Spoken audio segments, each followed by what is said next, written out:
centaines d'arrestations. On regarde les téléphones portables des gens. Pourquoi cette chasse aux homosexuels au Sénégal? Il n'y a pas de chasse aux homosexuels. Vraiment? Il y a une loi sénégalaise qui date de plus de 30 ans. Vous semblez vouloir faire croire que c'est une loi nouvelle. Non.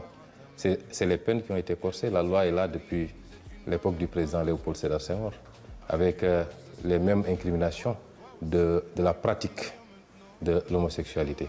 Donc la loi, elle n'est pas venue avec nous. Elle est là. Ces arrestations, monsieur. Il y a eu des arrestations dans le passé, rappelez-vous. Dans le passé, il y a eu des arrestations et les arrestations ont démarré avant le vote du durcissement des peines pour l'homosexualité, rappelez-vous. Et c'est parti de deux choses. Le phénomène, la pratique de l'homosexualité associée à la transmission volontaire du VIH.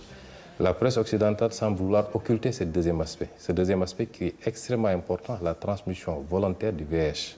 Donc, le Sénégal est un pays souverain. Il n'a pas à se justifier des lois qu'il prend, ni devant l'Occident, ni devant personne. La France a pris des lois que le Comité des droits de l'homme des Nations Unies a considérées comme étant attentatoires aux droits humains, notamment sur le hijab, sur les mineurs. Vous ne nous avez pas entendu nous prononcer, ni notre presse. Nous attendons la même courtoisie, le même respect de la France et de l'Occident.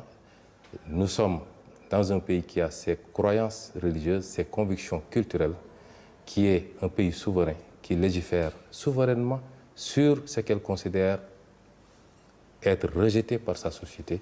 Et je pense que ça ne doit pas faire l'objet de débat.